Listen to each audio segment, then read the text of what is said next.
Hi, Brian Stecker here again, certified personal trainer and baby boomer fitness expert, where today I'm going to talk about how you can get in the best shape of your life.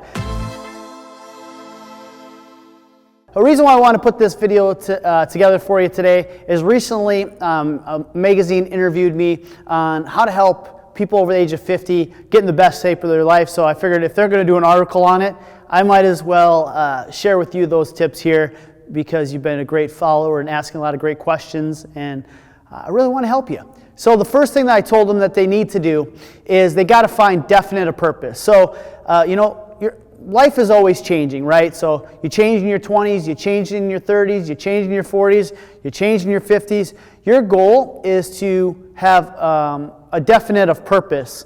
And what that means is define clearly why you're working out. And life has changed, but you got to find a new reason why you're going to do some things. And the reason I find most people want to work out is that they get scared. They have a birthday with a number at the end of it, so they're seeing their mortality, or they go to the doctor, or they see a family member that's having failing health, that's a family member or a loved one. So you've got to find things that are going to inspire you and not be a thing where it's like you're motivated by fear. So fear is only going to take you so far, and then you're going to wake up one day and be like, I don't feel like working out today. I'm not feeling it today. But when you have a definite of purpose of like, hey, I'm doing this because I want to be able to keep up with my kids. I want to travel.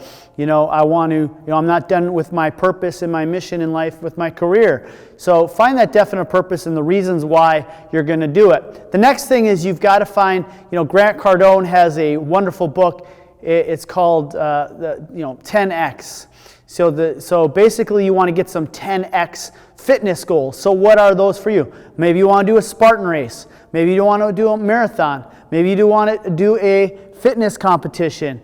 Maybe you want to lift double your body weight. But you've got to start setting some double 10X goals. When you start to set some double 10X goals, what ends up happening is you're going to have things that are going to inspire you, and you're going to be more engaged with your training. Now, it's okay to have a definite purpose and have big goals, but it's not going to be solved without massive action on a plan. So what a plan that would work really well for you to get in the best shape of your life is some total body training, working major muscle groups, and then scheduling time 3 to 4 times a week that's going to be able to do it. And then the fourth thing is you want to have some kind of accountability. So when you're starting a plan in the beginning, you've got the purpose, you've got some 10X goals, you may begin to question if you can even do it, and you'll start out and you'll be motivated. But around week 2 to week 6, that's where a lot of people start to lose the momentum. I hear it so many times in my office, like, so, what have you tried? How long have you been doing it? What prevents you from getting there? And usually what prevents people say, I'm usually good 2 to 3 weeks, but look at me, I'm still in the same shape, and then I end up dropping off with my plan.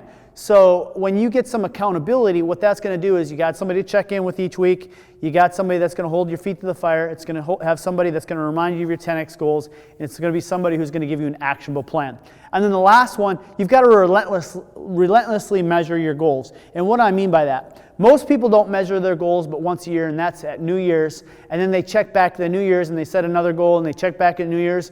But when you check on something once a year, how likely are you going to be able to hit your goals? Not very likely. But what if you were to look at your goals, every single month, where you're more or less likely to hit it? Well, what if you are working with a trainer and you're checking in on those goals, once a week with a trainer? But what if you had those goals, put in front of you, and you're measuring it on a daily basis? Like, I did my weight training this week.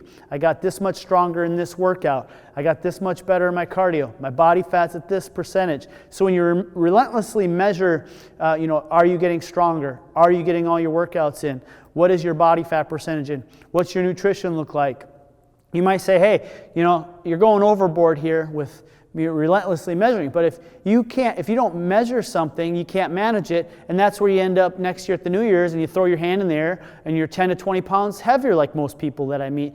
Most people have good intentions, they want to get better, but inconsistency and not measuring your goals are the first thing that's going to prevent you from getting there and lead you to another New Year's where you're unfulfilled. How about it becomes the time where you relentlessly measure what you're doing on a weekly basis, see how your body's changing, see how physically how stronger you're getting to those goals, and then you start realizing, you know what, I like to relentlessly measure this because I'm doing some pretty awesome stuff. It was fun because I ran my fastest 5K ever. I was able to keep up the grand show. I was able to go out hiking versus starting to decrease the things that you do in your life. And that's when we start developing the mindset that we're aging and we can age in reverse. So those are my 5 tips.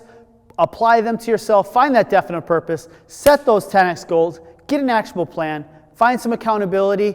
And then relentlessly measure what you're going to do. You're going to absolutely love it.